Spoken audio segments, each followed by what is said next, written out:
Oh my god. No. Oh no. Oh.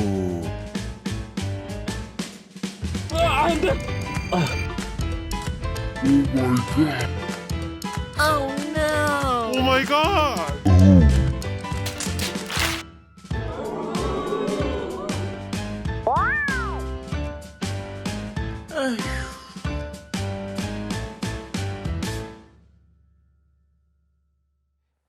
한 수도원에 수도사들이 함께 모여서 신앙생활을 하고 있었습니다.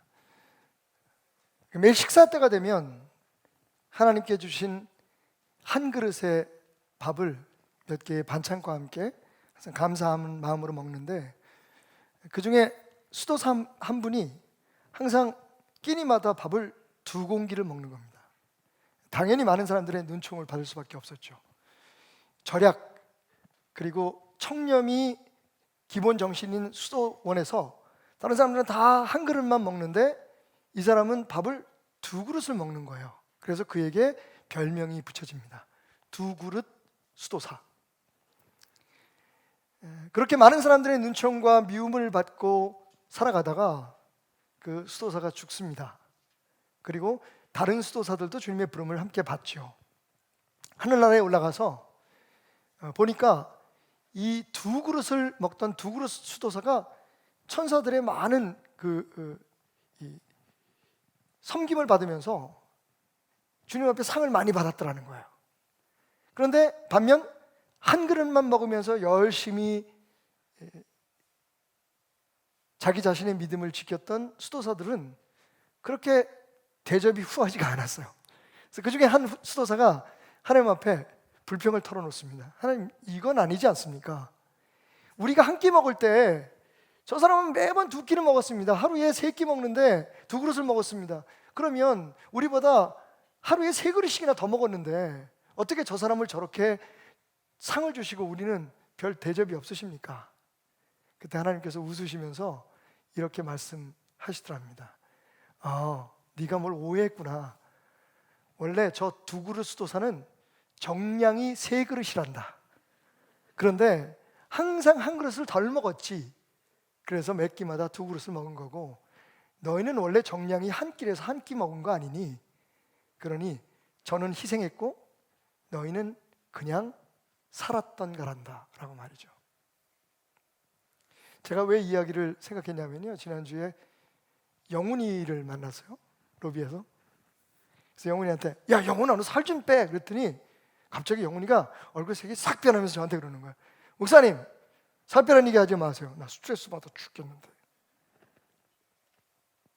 그러면서 저한테 알통을 탁 보이는 거예요. 제가 얼마나 건강한데요. 생각해보니 제가 만약 영훈이의 몸매라면 살을 빼야겠지만 영훈이는 원래 그 몸이 하나님이 주신 자기의 적정한 몸이었던 거죠.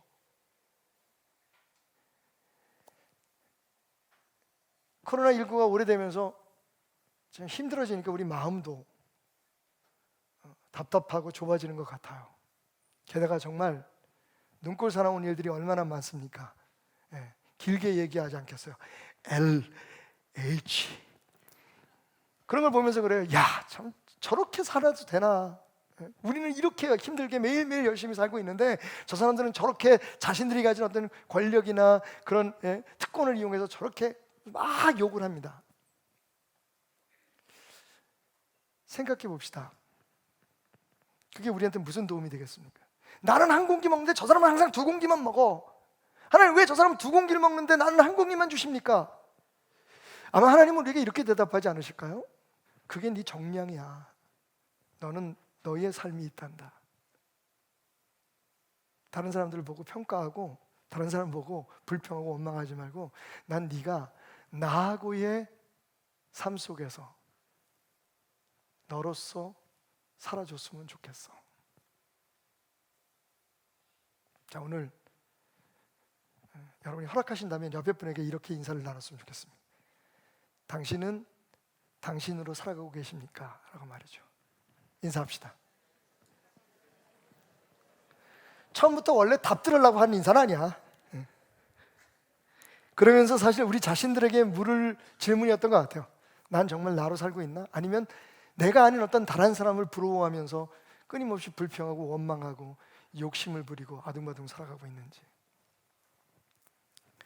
오늘 말씀을 준비하면서 저는 재미있는 책 한 권을 발견하게 되었습니다. 오늘 말씀이 기도에 대한 말씀이잖아요. 우리 모두가 다 잘 알고 있는데, 그래서 기도에 대한 책자들을 찾다가 보니까 이런 제목의 책이 있더라고요. 기도 내려놓기. 그래서 그 안에 목차를 봤더니 목차가 새벽에 드리는 기도, 밤에 드리는 기도, 새벽 예배, 그리고 철야 예배, 철야 기도, 뭐 이런 거에 대한 설명이겠지 생각했어요. 그리고 거기 또 이어지는 목차에 무슨 그 제목이 있었냐면 매일 기도해야 할 이유.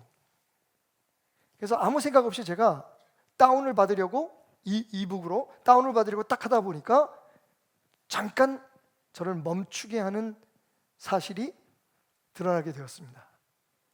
여러분, 이 기도라는 책의 저자가 누굴까요? 놀라지 마십시오. 요즘 그분의 종교에서 핫하신 법륜 스님이십니다. 만약에 이게 법륜이 쓰지 않았다면 유기성 목사 혹은 이찬수 목사, 박태남 목사가 쓴 책이라고 얘기하면 영락없이 기독교 서적이에요. 제가 왜 이런 말씀을 드립니까? 모든 종교에는 기도가 있어요, 여러분. 심지어는 어떤 종교의 형태를 갖추지 않은 미신에도 기도가 있습니다. 옛날에 우리 그 어르신들 새벽에 일어나서 정갈하게 옷을 갈아입고, 그죠? 찬물에 몸을 씻고 정한수 떠놓고 신령님께, 그죠? 천지신명께 기도했던 것을 여러분들이 아실 겁니다. 기도라는 말은, 아니 기도라는 이 행위는 단지 우리 기독교의 전유물이 아니라는 거죠. 기도 자체를 생각해 보면 사실은 무서울 정도로 기도를 많이 하는, 기도를 정말 무섭게 하는 그런 종교들이 있습니다. 제가 언젠가 말씀드렸죠. 말레이시아 가서 깜짝 놀란 게, 말레이시아에 있는 힌두교인들은요, 인도 종교죠, 기도할 때가 되면 자기 몸에 바늘을 수백 개를 꼽습니다. 낚시바늘. 참치 낚시를 하는 정도의 그런 큰 낚시바늘을 온몸에 수백 개를 꼽고 거기에 낚시줄을 매달아서 사람들로 하여금 그것을 당기게 합니다. 온몸에 피가 나죠. 살이 늘어집니다. 그리고 그것도 부족해서 머리 위에다가 자기 몸무게만큼 되는, 정말 얼마나 무거운지 잘 모르겠어요, 집처럼 생긴 데에 거기 신상이 담겨져 있는 그런 집을 머리에다 이고 200개의 계단을 올라가서 제사를 드리고 기도를 합니다. 무섭죠? 우리 한국교회가 참 기도를 많이 하는 그 교회인데 저는 그래도 그렇게 무섭게 기도하는 사람은 못 봤어요. 혹 동남아시아나 중동 지방에 여행을 하셨거나 특히 선교 여행을 하신 분들은 경험하셨을 텐데, 새벽만 되면요, 그 스피커 소리에 잠을 이룰 수가 없습니다. 사실은 공포가 느껴지기까지 해요. 코란을 읽으면서 기도하는 이슬람 사제의 목소리가 온 동네, 온 시내에 다 퍼집니다. 김일겸 목사님과 동행했던 그 인도네시아 여행 때 자카르타에서 우리 목사님들 이렇게 쭉 길을 걷고 있는데 갑자기 사이렌이 울리면서 그 이슬람의 기도가 시작되었습니다. 사람들이요, 차에서 차를 다 세우고 내려서 돗자리를 깔고 멍석을 깔고 그 위에서 모두가 절을 하기 시작합니다. 저희는 어떻게 할 수가 없었어요. 그렇게 하는 사람들이 길거리에서 그렇게 기도를 하는데 우리가 그 옆을 막 지나갈 수가 없었습니다. 그래서 저희도 모르게 그냥 멈춰가지고 우리는 하나님 앞에 기도하고 그들은 알라에게 기도하고, 그리고 그 기도 소리가 다 끝나고 난 후에 이동할 수밖에 없었던 경험이 생각납니다. 여러분, 기도, 이건 우리 하나님의 사람, 예수 그리스도인들만이 드리는 건 절대로 아닙니다. 자, 그런데 문제가 있죠. 그들도 기도하고 우리도 기도하고, 그렇다면 그들의 기도와 우리의 기도의 차이점이 뭐냐 하는 거죠. 기독교가 아닌 다른 종교에서 드리는 기도의 핵심과 기본 내용과 우리 그리스도인들이 하나님의 사람들이 드리는 기도의 내용이 똑같다면, 그죠? 기도의 차이가 없다면 기독교가 우리의 주장처럼 참 종교라고 어떻게 주장할 수 있겠어요? 또 그 기도가 실제적으로 우리의 삶을 변화시키고 우리의 삶에 새로운 능력이 되지 않는다면 다른 종교의 기도와 기독교의 기도가 그냥 종교적 의식이라는 이외에 어떤 차이가 있겠습니까? 그런 관점에서 오늘 말씀을 보면 우리가 그동안에 이 말씀을 통해서 가졌던 조금의 오해가 드러나게 됩니다. 우리가 드리는 하나님의 자녀 예수 그리스도 안에서 택함 받은 백성인 우리가 드리는 기도, 무엇이 다를까요? 첫 번째, 오늘 1절 말씀을 주목하십시오. 예수께서 그들에게 항상 기도하고 낙심하지 말아야 할 것을 비유로 말씀하여 라고 이야기하고 있습니다. 자, 우리가 이 18장 말씀이 굉장히 유명한 말씀이에요. 특별히 기도회 때마다, 그리고 부흥회 때마다 한 번쯤은 꼭 등장하고 들려졌던 그런 말씀인 것이 틀림없습니다. 그리고 우리 모두는 이 말씀의 교훈이 응답받을 때까지 끈질기게 매달려라. 하나님 앞에 때를 쓰듯 매달리면 오늘 이 말씀 속에 예수님 비유 속에 나오는 그 불의한 재판장처럼, 여러분 불의한 재판관이라는 말 자체가 조금 어폐가 있어요. 그죠? 재판관은 불의하면 안 됩니다. 그런데 예수님은 아주 극단적인 예를 들기 위해서 재판장인데 그 재판관이 불의해. 어떤 면에서 불의하냐면 하나님을 무시해. 인정하지 않아. 그리고 사람들은 무시해. 다시 말하면 자기가 하나님이야. 자기의 욕심을 채우고 자기만이 모든 것의 중심인 그런 재판관이. 그러니까 그 사람이 내리는 판결이 어떻겠어요? 여러분 생각해 보십시오. 무서운 게 없는 거죠. 그냥 자기 기분, 자기 생각대로 재판을 하는 거예요. 자, 그런 재판관조차도 이 홀로 된 여인, 성경에는 과부라고 표현되어 있습니다만 제가 좀 순화해서 말씀드리겠습니다. 홀로 된 여자, 그 당시에 가장 어떻게 보면 불행하고 불쌍하게 느껴졌던, 여러분 오해하지 마십시오. 지금의 상황을 얘기하는 게 예수님 당시에 여인이 결혼했다가 혼자 되면 굉장히 살기가 어려웠어요. 사실은 살 수가 없을 정도로 어려웠어요. 자, 그런 여인이 이 불의한, 하나님을 인정하지 아니하고 하나님 믿지 않고 사람들을 무시하고 자기 배만 채우고 자기의 감정과 자기의 판단만이 옳다고 주장하는 이 불의한 재판관한테 거의 매일 자주 가서 막 자기의 원한을 풀어달라고 하니까 결국은 풀어줬더라. 그래서 결론이 뭡니까? 그러니까 여러분들이 마음속에 어떤 소원이 있거나 이 과부처럼, 이 홀로 된 여자처럼 마음속에 어떤 바람이 있으면 응답받을 때까지 끝까지 매달려라. 하나님 앞에 때를 써라. 그러면 이루어질 것이다. 아멘. 그럼 성도들 할렐루야 하고 끝났어요. 근데 사실은 오늘 이 1절의 말씀을 보면 우리가 알고 있었던 이 18장의 결론은 기도의 한 부분에 대한 설명에 불과해요. 그리고 그것은 다른 종교에도 있습니다. 그죠? 여러분 다른 종교에서 기도하는 목적이 뭐라고 생각하세요? 온몸에 낚시바늘을 꽂고 200계단을 올라가고 피를 흘리는 그 힌두교인에서 물어보십시오. 왜 이렇게 하십니까? 그러면 그 사람은 다 똑같이 얘기해요. 우리의 가정과 우리 자녀들 잘 되게 하기 위해서라고. 그리고 내가 오랫동안 마음에 품은 소원이 있는데 내 신이, 코끼리 신, 원숭이 신, 힌두교는 다 신이니까 그 신들이 내 이런 희생하는 데 헌신하고 자해하는 이 모습을 보고 나를 축복해 주실 것을 믿고 내가 그렇게 한다고 얘기를 해요. 여러분 우리 표현으로 무릎이 아작, 이게 설교 용어는 아니다, 그지? 무릎이 박살나면서도 며칠씩 하루에 3,000배씩 절을 하는 불교 신자에게 가서 물어보십시오. 왜 이렇게 무엇을 빌며 기도합니까? 라고 얘기하면 똑같이 얘기해요. 우리 자녀들 잘 되게 하고 좋은 대학 가게 해주시고 사업 잘 되게 해주시고 내 마음에 소원이 있는데 그 이루어지게 해주십시오. 여러분 만약에 그동안 우리가 알고 있었던 그 결론, 그러니까 여러분의 소원을 주님이 들어주실 때까지 끝까지 매달려서 끝까지 응답받을 때까지 기도하십시오. 기도의 목적은 응답입니다 라고 해서 끝난다면 이건 사실은 기독교의 기도 중에 정말 일부분, 그것도 아주 작은 부분에 대한 설명에 지나지 않아요. 그렇다면 우리의 기도가 참 하나님이 아닌 다른 신을 섬기는 사람들의 기도와 뭐가 다르냐는 거죠. 잊지 마십시오 여러분, 오늘 이 말씀은 굉장히 중요합니다. 앞으로 여러분의 삶에 가장 큰 능력의 원천이 되는 진리를 여러분에게 깨우치게 해줄 것입니다. 자, 예수님 뭐라고 말씀하셨다고요? 항상 기도하고 낙심하지 말아라.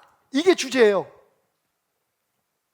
우리가 지금 알고 있는 대로라면 예수님이 어떻게 말씀하신 게 맞습니까? 자, 내가 100% 응답받는 기도에 대해서 얘기해 줄게. 야, 기도 응답받으려면 이렇게 해야 된단다. 내가 지금부터 이야기하는 이 비유 속에 그 내용이 담겨 있지. 여러분, 예수님 그렇게 말씀하지 않으셨어요. 예수님 정확히 뭐라고 말씀하셨냐면 항상 기도하고 낙심하지 말 것을 비유로 말해주겠다. 한 이야기로 내가 풀어줄게. 이 얘기 잘 들어. 항상 기도하고 낙심하지 말 것. 여러분, 이걸 우리가 믿고 싶은 것, 우리가 보고 싶은 것만 듣고 믿는 그런 태도에 따라서 어떻게 받아들이냐면, 그러니까 기도는 낙심하지 말고 끝까지 드려야 응답이 온다. 그게 100% 응답받는 기도의 비결이다. 그러니까 무엇을 원하든지 내 마음속에 어떤 소원이 있든지 그 소원을 하나님 앞에 응답받을 때까지 끝까지 매달려라 라고 하는 걸로 듣고 그냥 이해하기를 원합니다. 근데 정확히 말하면요, 문법상 약간의 오해가 있었습니다. 항상 기도하고 낙심하지 말 것, 이건요 2개의 문장입니다.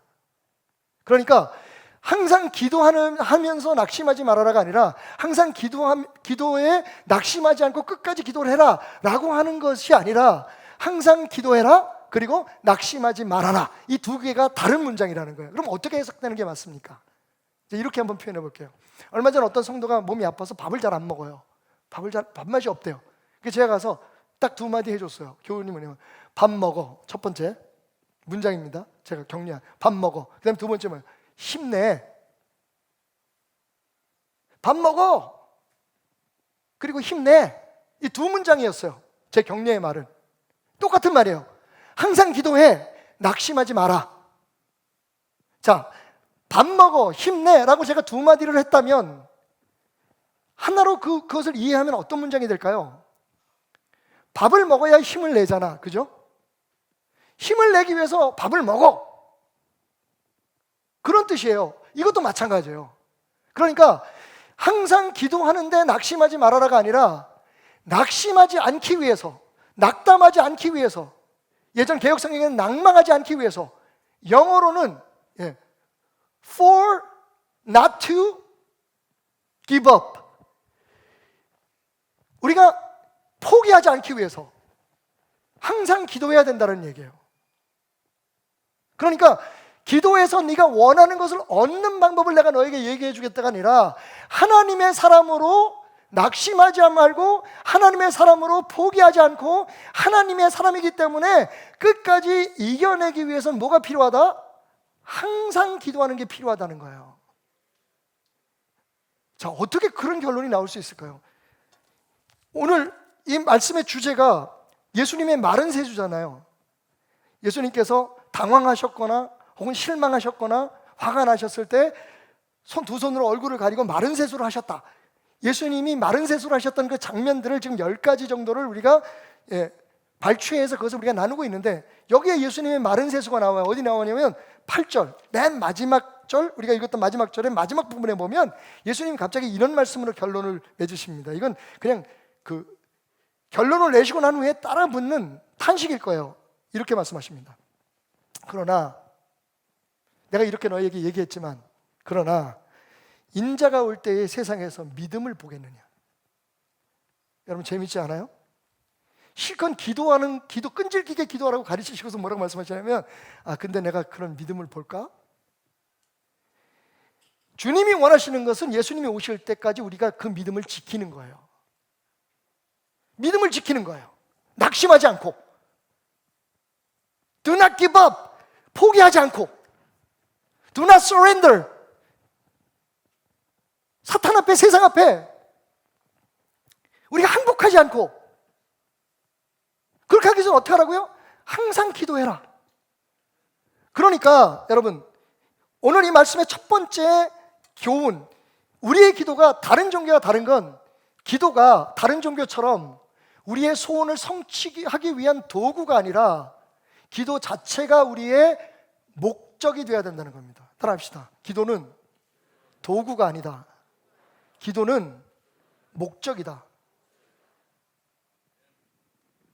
그 이외에 예수님께서 무엇을 구하라면 어떻게 구하라는 얘기를 하지 않으셨어요. 그냥 항상 기도하라예요. 기도하라. 그 이유가 뭡니까? 네가 그리스도인으로 끝까지 살려면, 하나님의 사람으로 살려면 항상 기도하는 것 이외에는 없다는 겁니다. 자, 이 말을 뒷받침해 주는 말씀이 마태복음 26장 41절에, 여러분 기억하시죠? 지금 우리가 사순절을 보내고 있고 다음 주는 종료주일, 그리고 그때부터 고난주간이 시작되고 예수님이 우리를 위해서 피 흘려 십자가에 못 박혀 죽으신 금요일을 맞게 됩니다. 근데 예수님께서 그 산에 오르시기 전, 골고다에 오르시기 전, 십자가를 지시기 전에 마지막으로 제자들과 함께 겟세마네 동산에서 기도하러 올라가시잖아요.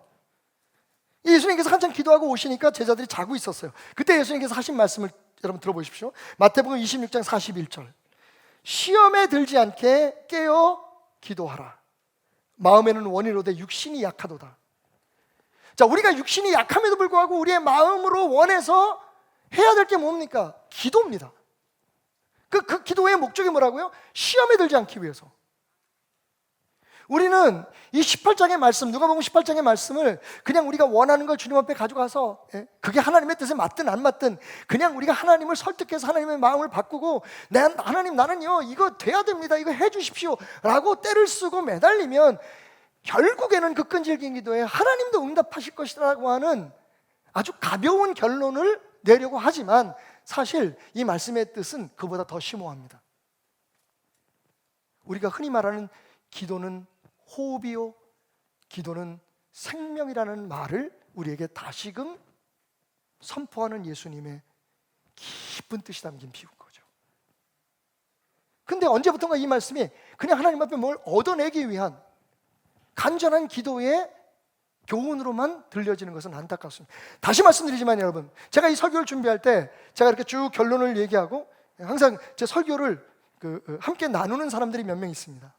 왜냐하면 제가 나누는 설교 자체가 저도 사람이니까, 그게 정말 하나님의 말씀인가 혹은 사람들에게 어떻게 전달돼야 되는지를 평가하기 위해서 항상 말씀을 전하기 전에 몇 사람과 말씀을 나누는데 딱 걱정을 하더라고요. 아유, 목사님 그러면 성도들 기도 안 하면 어떡해요? 그래서 제가 그랬어요. 지금도 안 하는데 뭐 걱정이야. 죄송합니다. 그냥 웃자고 한번 한 얘기예요. 그러니까 그렇게 얘기를 하는 거. 아니, 우리 교인들처럼 기도 많이 하는 사람들이 어디 있어요? 그래서 제가 그랬어요. 썸이라는 노래가 있지. 거기에 내 거인 듯 내 거 아닌 내 거 같은 너라는 가사가 있어. 그걸 기도로 한번 바꿔볼까? 기도인 듯 기도 아닌 기도 같은 기도. 정말 우리가 드리는 게 기도가 맞을까? 아니, 적어도 하나님의 자녀들이 드리는 바른 기도가 맞을까? 여러분 생각해 보십시오. 여러분의 기도 몇 프로나 응답됩니까? 이미 여러분은 그거 중요하지 않아요, 그죠? 그냥 기도해서 하나님 이거 들어주세요. 우리 자식들 좋은 대학 가고 사업 잘 되고 이 어려움 가운데 우리 집은 건강하게 하시고 우리 교인들은 아무도 걸리지 않게 해주시고, 오 주여 우리 교회가 부흥하게 해주시고. 여러분 그 결과에 대해서 여러분 얼마나 만족하고 계신가요? 적어도 우리는 우리가 드리는 기도가 100% 하나님 앞에 응답받는다, 적어도 하나님이 들으신다라고 하는 확신을 가지고 있는데, 도대체 여러분의 기도가 얼마나 여러분의 삶을 바꿔놓았습니까? 적어도 우리처럼 하나님께 기도하는 사람과 그렇지 않은 사람들과 우리를 얼만큼 다르게 만들어 놓았느냐 하는 겁니다.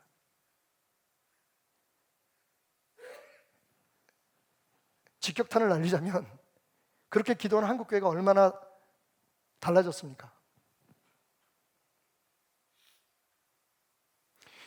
그러니까 그래서 제가 그렇게 설명했어요.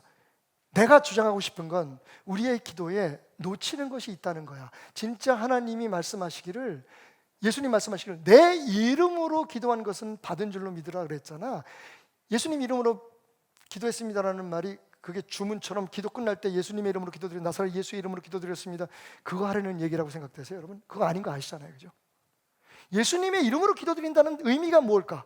그리고 그 기도가 무엇일까를 오늘 예수님은 설명하시는 거예요. 이 기도는 호흡입니다, 여러분. 기도하니까 우리가 그리스도인인 거예요. 기도하니까 하나님의 사람으로 사는 거예요. 그 기도를 여러분 호흡을 다른 사람에게 부탁하는 사람 있어요? 나 살아야 되는데 오늘 호흡할 시간이 없어, 내 대신 나 좀 호흡 좀 해줄래?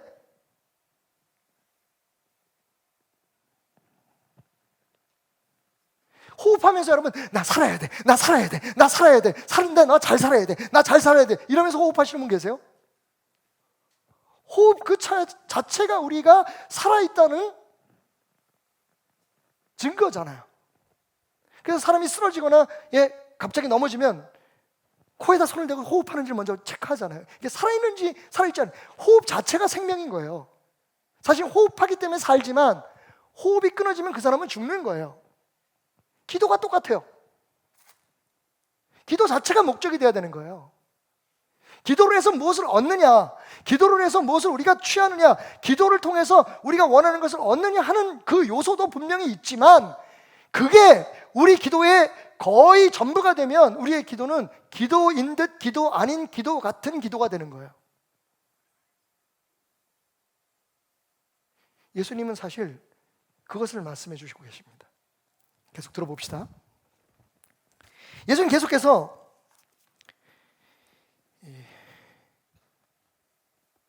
2절 3절 말씀에서 본격적인 비유를 대십니다. 이르시되 어떤 도시 하나님을 두려워하지 않고 사람을 무시하는 한 재판장이 있었다. 기억하십시오. 한 재판장이 있었는데, 재판장은 사실은요, 사람들이 잘한 것, 잘못한 것, 억울한 것, 그런 것들을 풀어주는 사람이잖아요, 그죠? 판단하는 사람이에요. 근데 이 사람이 재판장으로서 자격이 없어. 왜? 하나님을 두려워하지 않아. 아나무인이라고 하죠, 우리 보통. 자기가 하나님이야. 두 번째, 사람을 무시해. 사람을 위해서 재판을 하는 게 아니야. 그 사람들을 사랑해서 재판하는 게 아니라 그냥 자기 느낌대로 자기가 기준이야. 내가 판단하는 게 모두 답이야. 그런 재판장이 하나 있어요. 또 그 도시에 한 과부가 있어요. 말씀드렸듯이 그 시대상으로 볼 때 가장 힘들고 어려웠던 부류의 사람들, 한마디로 말하면 약자예요. 최약자. 근데 그 과부가 자주 그 재판장에 가서, 잘 들어보십시오, 내 원수에 대한 나의 원한을 풀어주소서라고 간청했다는 겁니다. 이 말씀을 이해하지 못하고 이것을 묵상하고 설교를 하면 잘못된 결론에 도달하게 돼요. 여러분, 이 과부가 나 먹고 살기 힘드니까 나 먹을 거 주세요라고 기도했습니까? 아니잖아요, 그죠? 내가 지금 사는 집이 비도 새고 막 화장실 넘쳐 냄새나고, 재판장님 나를 좀 더 넓은 집으로 이사해 주십시오라고 기도했습니까? 자기의 삶의 질을 더 좋아지게 해서 기도한 게 아니라 뭘 간구했어요? 원수에 대한 나의 원한입니다. 그리고 결론 부분에 뭐라고 얘기해요? 하물며 하나님께서 그 택한 자들의 원한을, 밤낮 부르짖는 원한을 속히 풀어주지 않으시겠느냐. 바람이 아니라 뭐예요? 원한이에요, 원한. 여기에서부터 우리가 기도에 대한 오해가 생기기 시작하는 겁니다. 여러분, 기도는 우리의 목적 자체예요. 기도는 해야 되는 거예요. 기도하기 위해서 믿어야 돼요, 여러분. 기도하기 위해서 교회 나오고 기도하기 위한 삶을 사십시오. 왜냐하면 기도 자체가 목적이에요. 기도가 끝나는 순간 하나님과의 교제도 끝나고 하나님과의 관계 속에서 우리는 하나님의 사람으로서 살아갈 수 없게 되는 겁니다. 낙심하게 되고 좌절하게 되는 겁니다. 자, 뒤집어서 얘기하면 지금 여러분들이 이 상황 속에서, 오늘 같은 상황 속에서 낙심하고 실망하고 마음 아파하고 하는 이유가 뭐냐고 물어보면 기도하지 않기 때문이에요. 기도부터 하고서 얘기해서요. 정말 진짜 오늘 이 말씀 속에서 깨달은 그 진짜 기도, 우리만의 기도가, 하나님을 아버지라 부르는 우리들의 기도가 어떤 역할을 하는지를 알고 항상 자주 기도하라는 얘기예요. 수시로 기도하라는 얘기예요. 계속 기도만 하라는 얘기도 아니에요. 자주 기도하게 될 때 우리의 삶에 어떤 변화가 일어나는지, 우리의 심령에 어떤 변화가 일어나는지, 우리 관계에 어떤 변화가 일어나는지, 우리의 신앙에 어떤 변화가 일어나는지, 여러분 그걸 얘기하고 있는 거예요. 기도의 목표는 원한을 푸는 거예요. 누구로부터? 품게 되는 원한이요? 원수 때문에. 이해를 돕기 위해서 단어 하나하나를 풀어볼게요. 여기서 한 과부는 당연히 누구겠어요? 여러분입니다. 접니다. 그리스도인입니다. 하나님의 사람은 이 세상에서 여러분 강자입니까? 약자입니까? 막 강자라고 얘기하고 싶은데 생각해보니까 그게 아닌 거지, 그지? 지금 한국교회가 강자입니까? 약자입니까? 여러분, 강자인 척하지만 사실은 한국교회는 약자죠. 세상에 대한 모든 공격과 세상에 대한 논리, 우리가 잘못한 거에 대해서, 그러니까 그것도 사실 우리가 약자인 거예요. 우리가 가르치고 우리가 얘기하는 대로 살지 못해요. 그러니까 우리는 항상 약점이 잡혀 있어요, 세상 앞에. 하나님을 믿지 않는, 사람들을 두려워하지 않는, 자기가 곧 하나님으로 살아가는 사람들. 오늘 말하는 재판장은 누구예요? 세상입니다. 세상 앞에 기독교는 약자입니다.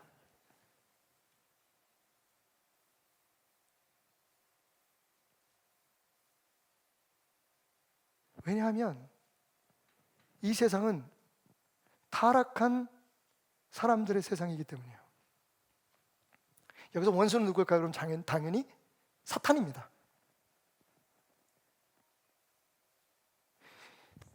하나님이 아니면 약자일 수밖에 없는, 하나님의 사람으로 당당하게 살아가지 않으면 약자일 수밖에 없는 우리들이, 마치 이 이야기 속에 남편을 잃고 홀로 된 여자인 것 같은 우리들이 주님 지금 우리 곁에 안 계시잖아요. 원수인 사탄에 의해서 지배받는, 원수인 사탄에 의해서 빼앗긴 우리의 원한이 있는 거예요. 사탄이 우리에게서 뭘 빼앗았습니까, 여러분? 하나님의 형상대로 창조되고 생육하고 번성하라, 다스리고 정복하라. 하나님께서 에덴 동산에서 하나님의 자녀로, 하나님의 형상을 닮은 사람으로 존재할 때 주셨던 그 권세, 그 축복을 우리가 지금 사탄에게 빼앗긴 거예요. 원한은 억울하게 잃어버린 것, 억울하게 빼앗긴 것, 억울한 사연을 뜻하는 거예요. 여러분, 원한은 무엇을 얻는 게 아니라, 여러분 혹시 지금 50평에 사시는데 90평에 살지 못해서 원한 맺히신 분 계십니까? 매일 스테이크 쓸고 막 양식을 먹고 살아야 되는데, 콩나물에 고사리 반찬만 먹어서 정말 원한이 맺힌 사람이 있으십니까? 원한이라는 것은 더 잘 살고 더 좋고 더 원하는 것을 바라는 소원과는 다른 겁니다. 원한은요, 원래 내 건데, 원래 내가 받아야 할 대접인데 그것을 빼앗긴 거예요, 원수에게, 사탄에게. 여러분, 그것이 무엇입니까? 하나님의 사람으로서의 권세입니다. 하나님의 사람으로서의 능력입니다. 하나님의 사람으로서 누려야 할 당당함입니다. 그래서 성경은 얘기하는 거예요.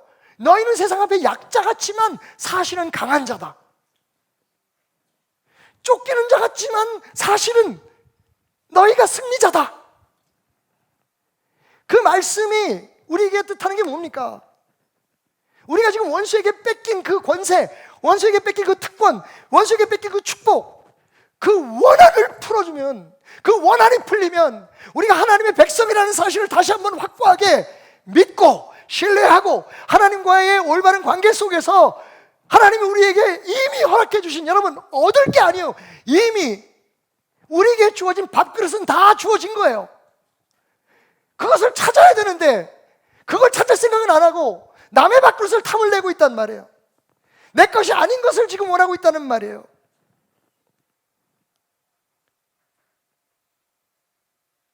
그러니까 이 말씀이 어떻게 해석되냐면, 봐라, 그 불의한 세상에서 재판관도 결국은 끈질기게 달라붙으니까, 애쓰니까 들어주잖아. 하나님께서 안 들어주시겠니? 그러니까 열심히 기도해. 이렇게 결론을 내버리고 마는 거예요. 여러분, 기도는 매달리기 시합이 아닙니다. 아무리 매달려도 안 되는 건 안 돼요. 하나님 안 주십니다. 왜요? 그게 나한테 나쁜 것이기 때문에. 나를 위한 하나님의 계획을 이루시기 위해서 하나님이 하나님의 뜻에 합당한 의로운 기도, 그게 예수의 이름으로 드리는 기도의 정체예요, 여러분. 예수의 이름으로 기도드렸습니다는 게 다른 종교에서 하는 것처럼 뭐 쫙 원하는 거 얘기해놓고 나미아비탑을 간세음보살 이렇게 해서 끝나는 게 아니에요. 인샬라 모두가 다 신의 뜻대로 되소서 이렇게 해서 끝나는 게 아니에요. 그게 주문이 아닙니다. 예수의 이름으로 기도한다는 것은 오늘 이 예수님의 비유를 정확히 이해하고 드리는 기도예요.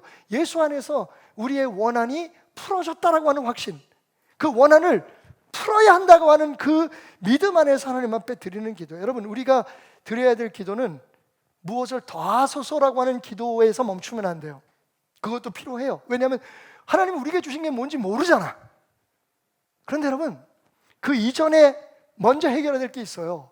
그게 뭐냐면 하나님과의 관계에서 우리가 억울하게 빼앗긴 것들, 사탄이 하나님과 우리가 누릴 수 있는 그 은혜 속에 끼어들어서 빼앗아간 것에 대해서 회복해달라는 기도가 먼저인 거예요. 이게요, 성경 공부 혹은 어떤 훈련, 프로그램, 뭐 딱 찍어서 얘기하면 뭐 드레스디어스 혹은 아버지 학교, 이런 몸부림을 통해서 사실은 어느 정도 해결될 수 있어요. 그게 예수님 말씀인 것 같아요. 봐라, 그렇게 네가 노력하면 그 노력에 대한 대가가 있어. 근데 여러분, 예수님이 정말 원하시는 것은 거기서 끝나는 게 아니에요. 그럼에도 불구하고 사실은 그런 프로그램이나 훈련 가지고 해결할 수 없는 게 있단다. 그게 뭐냐면 하나님이 궁극적으로 풀어주셔야 될 원한, 하나님 안에서 풀려야 될 그 원한을 하나님이 풀어주셔야만 그 다음에 훈련이나 그 다음에 신앙생활이 의미가 있는 거예요. 안 그러면 우리의 기도는 이방인들이 드리는 기도와 아무 차이가 없습니다. 그냥 원하는 거 주십시오예요. 우리는 거기를 뛰어넘어서 우리가 지금 잃어버리고 있는 것이 무엇인지, 우리의 원한이 되는 게 무엇인지를, 사탄이 우리에게서 빼앗아간 것이 무엇인지, 지금 우리가 이 세상에 살면서 억울하게 당하는 게 무엇인지를 정확히 알아야 해요. 결론적으로 우리의 기도는요, 예수 그리스도의 이름으로 하나님 아버지께 드리는 기도라는 사실을 잊지 마시기 바랍니다. 뭐 이것저것 다 제하고 정말 우리 기독교인의 기도가 다른 기도와 다를 게 뭘까? 딱 한 가지잖아요. 지금 말씀드린 것처럼 예수의 이름으로 드리는데 누구한테 드려요? 하나님, 그것도 누구? 아버지께 드리는 기도라는 거예요. 이건 다른 종교하고 확실히 달라요. 다른 종교는 그렇게 안 해요, 그죠? 농담으로도 그렇게 안 해요. 왜냐하면 예수 그리스도를 구주로 고백하는 건 우리의 신앙이고, 그 예수 그리스도를 통해서 하나님과의 관계가 회복되는 것은 우리의 축복입니다. 그러니까 우리가 예수의 이름으로 기도한다는 것은 예수 안에서 하나님의 백성이 되었다는 것에 대한 선언인 거죠. 그 믿음을 주님이 볼 수 있겠느냐는 거예요. 말로는 우리가 교회 다니고 우리가 그리스도인이라고 얘기하지만 진짜 하나님의 자녀인 것을 얼마만큼 신뢰하고 얼마만큼 믿고 있고 얼마만큼 그것을 기도로서 회복하기를 원하고 있느냐를 지금 말씀하고 계시는 거예요. 요한복음 15장 16절, 너희가 나를 택한 것이 아니요 내가 너희를 택하여 세웠나니. 여러분, 우리는 누굽니까? 예수님에게 택함 받은 사람이에요. 근데 그렇게 택하신 이유가 뭐냐고요? 한 가지가 뭐냐면 너희로 가서 열매를 맺고 맺게 하고 또 너희 열매가 항상 있게 하여 내 이름으로 아버지께 구한 모든 것을 다 받게 하려 함이라. 바로 그 말이에요. 예수님께서 그런데 내가 그 믿음을 볼 수 있겠니? 라고 얘기하시는 거예요. 예수님의 말씀을 다시 한번 기억하십시오. 예수님 이렇게 말씀하십니다. 하물며 하나님께서 그 밤낮 부르짖는 택하신 자들의 원한을 풀어주지 않겠느냐. 자, 택하신 자가 누구라고요? 우리입니다. 우리의 원한이 뭐예요? 하나님 백성으로 지금 못 사는 거예요. 하나님 백성임에도 불구하고 이렇게 약해 빠져가지고 걱정하고 근심하고, 하나님 백성임에도 불구하고 하나님이 내게 주신 나의 분량의 축복을 생각하지 아니하고 자꾸만 세상에서 세상 것만, 불의한 재판장을 상징하는 세상처럼 그냥 원하고 바라는 것만 채우려고 하는 삶을 산다는 거예요. 어느 날 꽁치가 엄마에게 묻습니다. 엄마, 바다가 어떻게 생겼어요? 엄마 꽁치가 말합니다. 나도 본 적이 없어서 잘 몰라. 여러분, 바닷속에만 살아있는 꽁치는 바다가 뭔지 알 수가 없을지도 모릅니다. 그래서 이어령 교수님은 이렇게 말씀하시죠. 사람은 세 종류의 삶이 있다. 넙치형 삶, 참치형 삶, 갈치형 삶, 날치형 삶. 넙치는 그냥 땅바닥에 기면서 사는 거예요. 바다가 뭔지 관심도 없어요. 그냥 바닥에만 기어서 삽니다. 참치는요, 바다를 헤엄치는데 살려고 몸부림쳐요. 몸부림치는데 결국 바닷속에서만 있으니까 바다가 진짜 바다인지를 몰라요. 뭔지 몰라요. 근데 날치는 뭐가 다릅니까? 날치는 때로 물을 치고 올라가서 짧은 시간이지만 공중에서 바다를 봐요. 아마 그 엄마 꽁치가 조금만 더 지혜로웠다면 바다를 보았다는 날치 선생님께 가서 물어보자 라고 얘기했을 거예요. 여러분, 많은 그리스도인들이 넙치는 벗어나도 참치의 삶에서 벗어나지 못해요. 자기 힘으로 뭔가를 막 노력으로 무슨 수고로 뭘 해결하려고 해. 여러분, 근본적으로 원한이 풀어지지 않았는데, 근본적으로 내 원한이 뭔지도 모르는데, 내가 뭘 위해서 기도해야 되고 지금 내가 추구해야 될 게 뭔지도 모르는데 그냥 몸부림만 치다가, 그래서 제가 물어봤잖아요. 여러분 기도한 것 중에서 몇 프로나 응답받았느냐고. 언제까지 그렇게 스스로를 속이고 있겠느냐고. 응답받는 게 목적이라면 우리 기독교는 정말 힘이 없는 종교예요. 도대체 효율성이 떨어져. 100가지 기도했으면 하다못해 99가지는 맞아야 될 거 아니에요. 예수님이 약속하셨잖아요. 내 이름으로 구한 것은 무엇이든지 받은 줄로 믿어라. 에이, 거짓말. 근데 여러분, 그것조차도 다 덮고 넘어가. 그 몇 가지 여러분이 정말 원하는 내 욕심을 채우고 내 기대를 채울 수 있는 몇 가지만 응답받아도 할렐루야, 내가 기도 응답받았어요. 근데 기도 응답받지 않은 것들은 왜 다 집어 던지고 생각지도 않느냐고요. 그게 믿음 좋은 거예요? 여러분, 진짜 하나님이, 예수님이 우리에게 원하시는 건 원수에게 빼앗긴 것들을 회복하라는 거예요. 속히 응답해 주시겠다는 거예요. 우리의 기도가 타종교의 기도와 다른 건, 기독교의 기도가 힘이 있는 건 바로 우리를 위해서 십자가에 못 박히시기 위해서 이 땅에 오신 그 예수 그리스도의 은혜를 힘입어 모든 것의 주인 되신 하나님께 드리는 기도이기 때문에 그래요. 그러니까 여러분, 여러분의 삶의 소원을 하나님 앞에 아뢰야겠죠. 그것도 더 열심히 아뢰야겠죠.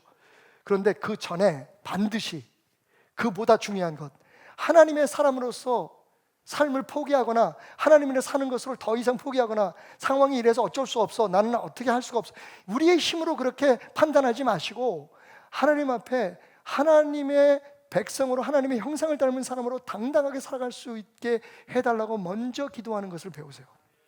그렇게 기도하세요. 그게 우리의 기도의 목적이에요. 그래야 낙심하지 않는 거예요. 만약에 우리가 무엇을 원하는 것만을 위해서 기도하게 되면 그 원하는 것이 이루어지지 않으면 낙심하게 돼요. 기도했는데 왜 낙심해요? 하나님 말씀이 그렇게 얘기하고 있지 않은데. 여러분, 우리의 기도의 목표는 원수를 갚는 거예요. 원한을 갚는 거예요.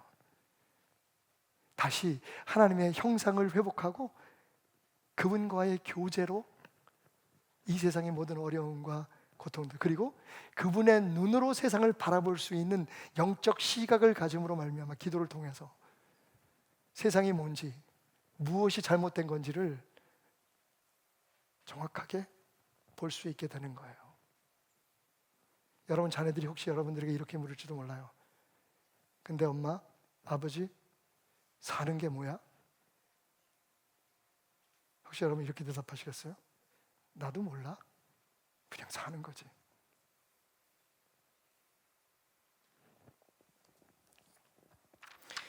예수님 탄식하십니다. 그런데 그런 믿음의 사람들 내가 얼마나 찾을 수 있을까? 정말 하나님을 믿는다고 하고 하나님을 통해서 무엇인가를 자꾸만 이루고 이 세상에서 잘 되려고 하는 사람들은 참 많은데, 정말 하나님의 백성으로서 잃어버린 그 자존심, 하나님의 백성으로서 잃어버린 그 권세, 하나님의 백성으로서 하나님의 형상 닮은 사람으로서 이 땅에 주인 역할을 해야 될 그 사람의 모습을 끝까지 지키고 살아가는 사람을 얼마나 보겠느냐 하는 겁니다. 여러분 대답해 보세요. 우리 그리스도인이 기도하면서 응답을 기대하는 근거가 뭡니까? 하나님이 우리의 아버지시기 때문이죠.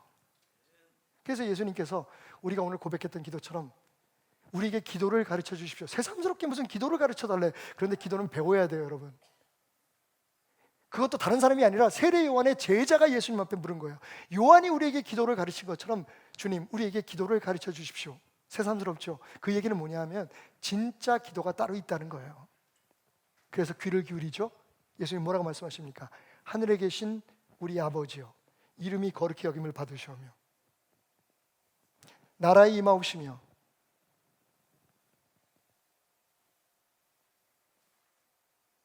계속해서 이렇게 기도합니다. 우리에게 일용할 양식을 주옵시고. 여러분, 일용할 양식 더 설명 안 해도 되죠? 어떤 사람은 2그릇을 먹는 게 일용할 양식이에요. 어떤 사람은 1그릇이 일용할 양식이에요. 중요한 건 그 사람이 하나님께서 창조하시고 하나님께서 계획하시고 섭리하신 그 사람의 분량대로 최선을 다해서 살고 거기에 대한 하나님의 축복을 누리는 것이 우리의 복이라는 거예요. 여러분들이 한 5천만 원만 도와주면 나 이번에 서울시장 나가려고 그랬는데 왜 웃어요? 기분 나쁜 나 그거 못해요? 예, 맞아요, 못해요. 야, 이번에 출마하신 분들 관심 있게 봤더니 그 박씨, 오씨, 안씨 제외하고 허경영 씨 제외하고는 아무도 모르겠어. 근데 그 사람들이 왜 5천만 원씩이나 드리고 그걸 등록을 했을까요? 이젠 줘도 못해. 나 끝났어, 등록 기간. 에이. 5천만 원 들여서 자기 알리는 거예요. 지금 정치적인 자기의 입지를 세우는 거예요. 허경영 씨도 아마 마찬가지일 거예요. 될 거라고 생각하고 모르겠지. 또 내 눈을 바라봐. 거기도 기도가 있어요, 여러분. 그 허경영 종교에도 기도가 있다고요. 내 눈을 바라봐. 소원이 이루어져. 내 눈을 바라봐. 여러분, 우리 기독교 신앙이 그러면 안 되잖아요. 여러분이 웃은 이유가 있어요. 그렇게 하지도 않을 거지만 나는 시장 될 사람이 아니에요. 그런데 내가 지금 여기서 여러분, 그러면 오늘 우리가 말씀에서 가졌던 그 협의적인 교훈대로 매일 하나님 앞에 기도하고 매달리면 하나님이 다음번에 날 시장을 세워주실까요? 그게 제가 드려야 될 기도가 맞아요. 여러분, 그런 목사 따르겠어요? 우리의 얘기예요, 여러분. 다시 묻습니다. 우리가 기도하는 이유가 뭐죠?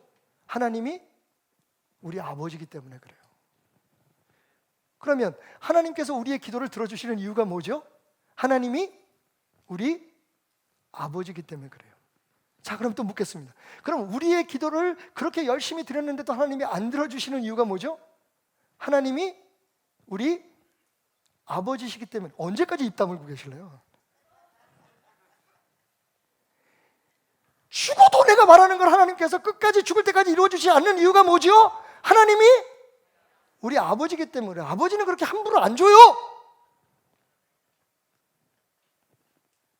그러니까 하나님과 우리의 그 아버지와 자식과의 관계, 하나님의 사람과 다스리시는 하나님과의 관계, 그거를 원수가 뺏어가 버렸잖아요.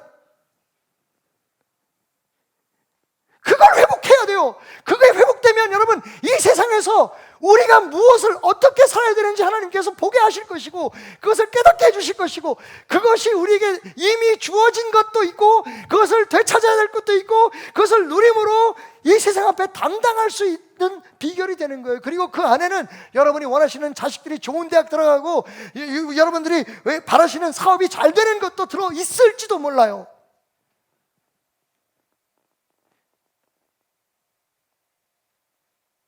여러분, 중요한 건 우리의 기도가 들어져야 하나님의 아버지인 게 아니라 하나님이 아버지이기 때문에 우리의 기도가 들어지는 거고 우리가 하나님 우리 아버지이기 때문에 때로는 우리의 기도가 들려지지 않는 거예요. 근데 그것도 응답이라고 얘기하잖아요.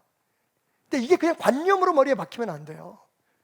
그렇게 생각하고 느끼고 살아가는 믿음, 예수님이 그걸 얘기하는 겁니다. 하물며 하늘의 아버지께서 밤낮으로 부르짖는 너희의 그 기도를 듣고 원한을 풀어주지 않겠느냐. 다시 하나님의 백성으로, 하나님의 사람으로서의 그 권세와 능력, 예수 그리스도의 이름으로 살아갈 수 있는 그 승리의 삶을 너희들에게 회복시켜주지 않겠느냐. 그 다음에 드리는 모든 기도는, 여러분, 주님 뜻 안에서 드리는 모든 기도는 주님께서 들으시고 가장 좋은 것으로, 가장 좋은 때에 가장 좋은 방법으로 우리에게 주시는 겁니다. 우리가 풀어야 할 건 원한이에요. 우리가 기도해야 할 건 우리의 그 원한을 풀어달라고 하는 겁니다. 놀랍게도 누가복음 18장은 우리에게 그렇게 이야기하고 있습니다. 세상에 기도하지 않는 교회가 어디 있겠어요, 여러분? 기도하지 않는 교회 있습니까? 뭐 이단들은 있어요. 기도할 필요 없대. 하나님이 다 하시는데 뭐 기도하냐. 그럼 성경에 왜 기도하라고 얘기했어? 잡것들. 어떤 교회는 그냥 기도만 하래. 딴 거 할 거 없대. 아무것도 하지 말고 기도만 하래. 누가복음 18장에 그렇게 얘기하고 있대. 멍충이들. 분명히 주님은 말씀하시면 내 이름으로 드린 기도. 야고보 선생님 말합니다. 너희가 얻지 못하면 기도하지 않기 때문에 여러분 기도하셔야 돼요. 예수님 항상 기도하라고 그러는데 그 기도의 목적이 뭡니까? 낙심하지 않기 위해서요. 기독교인으로 살기 위해서요. 하나님의 백성으로 살기 위해서요. 고난 속에서나 성공 속에서나 행복 속에서나 불행 속에서나 내가 하나님의 사람이라는 걸, 하나님의 아들이라는 걸, 예수 안에서 택함받은 사람인 걸 내가 당당하게 살아내기 위해서 기도가 필요한 거예요. 그 안에 물질적인 축복도, 영적인 축복도, 자녀의 축복도, 할렐루야! 교회의 부흥도 하나님의 뜻대로 담겨져 있는 거예요. 기도 안 하는 교회가 어디 있어요, 여러분? 기도 안 하는 그리스도인이 어디 있습니까? 그런데 저는 생각해 봅니다.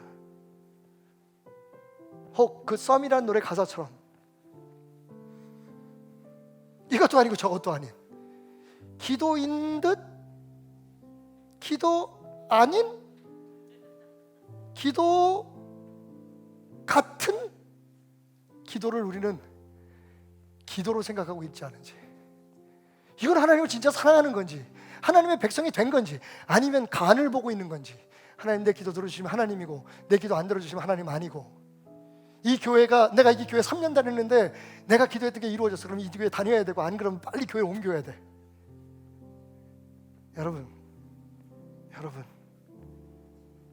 그건 썸입니다. 사랑이 아니고.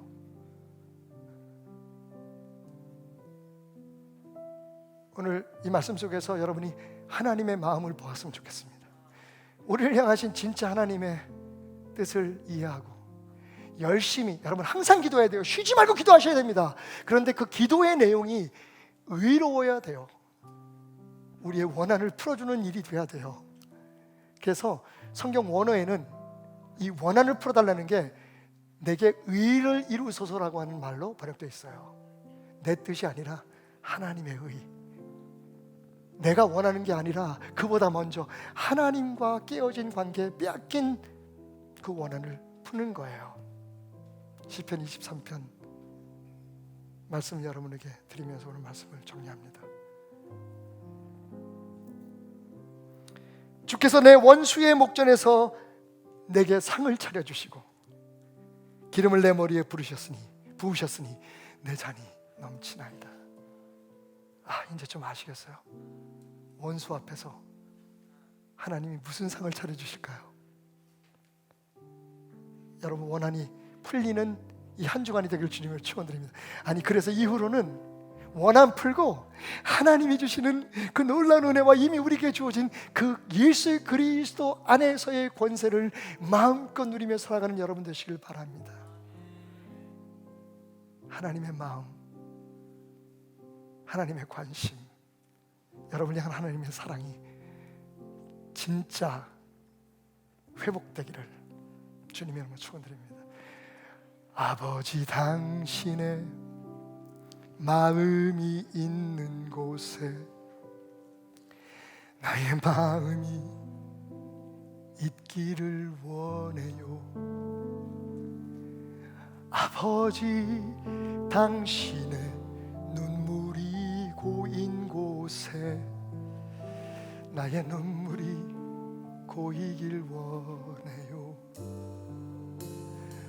아버지, 당신이 바라보는 영혼에게 나의 두 눈이 향하길 원해요. 아버지, 당신이 울고 있는 어두운 땅에 나의 두 발이 향하길 원해요. 나의 마음이 아버지의 마음 알아. 내 모든 뜻 아버지의 뜻이 될 수 있기를. 나의 온몸이 아버지의 마음 알아. 내 모든 삶 당신의 삶 되기를. 나의 온 마음이 아버지의 마음 알아. 내 온몸이 아버지의. 우리 모두 일어나서 기도하며 주님 앞에 찬양합시다. 우리의 마음이 주님 앞에 오늘 이렇게 드려지길 소원합니다. 주님, 내 원한을 풀어주세요. 이 세상에서 걱정하고 근심하고 두려워하고 기쁨을 잃어버리고 좁아지는 나의 마음 다시 주님의 마음으로 회복되기를 원합니다. 나의 마음이 아버지의 마음 알게 하소서. 저 원수 사탄이 명성한 십자가의 모욕의 능력을 믿는 겁니다. 예수 안에서 회복된 내 믿음 다시 돌아오게 하소서. 그래서 하나님을 두려워하지 않고 세상을 무시하는, 하나님의 뜻을 무시하는 사람들 앞에서 당당하게 하나님의 사람으로 살게 하여 주시옵소서. 나의 마음이 아멘.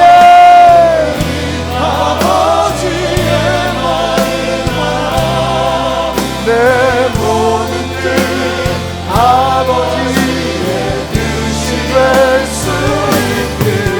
나의 온몸이 아버지의 마음 알아. 내 모든 삶 당신의 삶 되기를.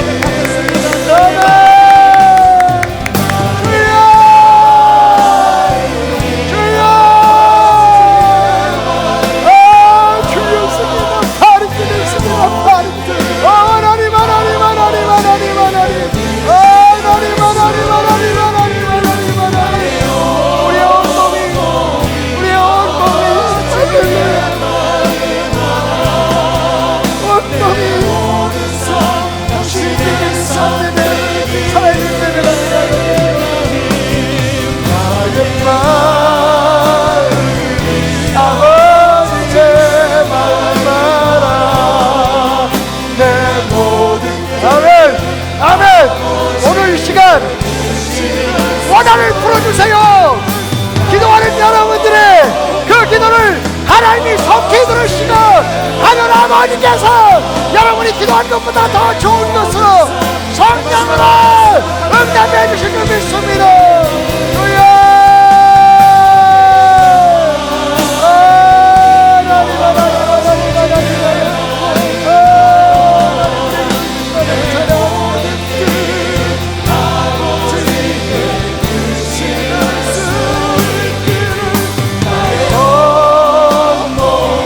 아버지의 마음 알아. 내 모든 삶 당신의 삶 되기를.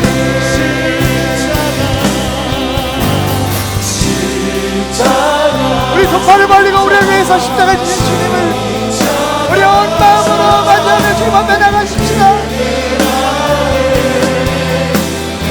예수의 보혈의 피가, 예수의 보혈의 피가 우리의 원한을 풀어주실 것입니다.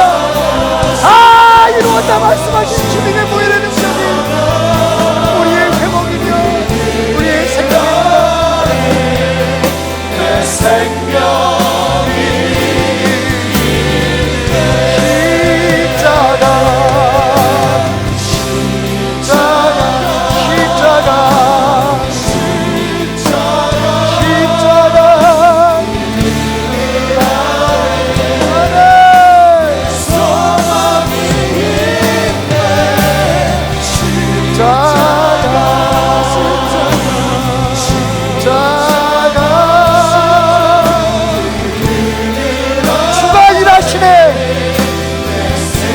아낌없이 드리는 자에게 주님께서 일하십니다.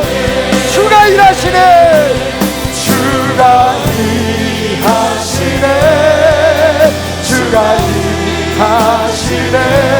주께 아끼지 않는 자에게, 여러분 물질보다 헌신보다 우리의 삶을, 우리의 모든 생각과 우리의 모든 두려움과 우리의 모든 상처를 아낌없이, 모든 짐과 양료와 근심을 아낌없이 드릴 때 주가 일하시네. 아멘. 아멘. 네. 일하시는 하나님을 찬양합니다. 우리 박수로 하나님 앞에 영광을 돌려드립시다. 할렐루야. 박수로 하나님 앞에 찬양합니다.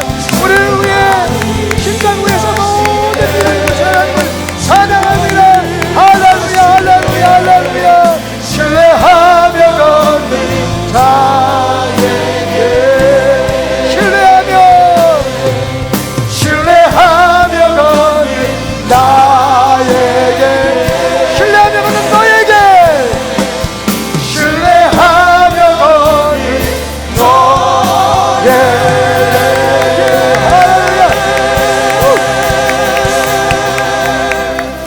회복되리라. 회복되리라. 그 모든 원한은 풀어지리라. 십자가 위에서 우리의 모든 죄짐을 다 대신 지시고 사탄에게 얽힌 그 원한을 끊으시고 풀으시며 다 이루었다 선포하신 주님 안에서 우리가 하나님의 자녀로서의 복권이 이루어지길 원합니다. 사람들은요, 자기의 권한을 회복하기 위해서 재판도 하고 싸움도 하고 억울하면 데모도 하고. 주님, 우리가 할 수 있는 건 기도뿐임을 고백합니다. 밤낮 부르짖는 너희의 기도 내가 들어주리라. 항상 기도하며 낙심하지 않는, 오히려 그래서 믿지 않는 사람들에게 하나님의 백성으로서의 당당하고 두려운 모습을 보여줄 수 있는 우리의 바른 기도를 드리는 하나님 아버지의 택하신 자녀들 되게 하소서. 주님 앞에 드려진 모든 예물, 온라인 오프라인으로 어떤 제목으로 드렸든 하나님, 주님 앞에 이렇게 드릴 수 있는 것이 우리의 특권임을 깨닫고 드리는 물질입니다. 주여 받아주시고 두 손 높이 들어 축복하소서. 그 믿음 주님께 보여드리렵니다.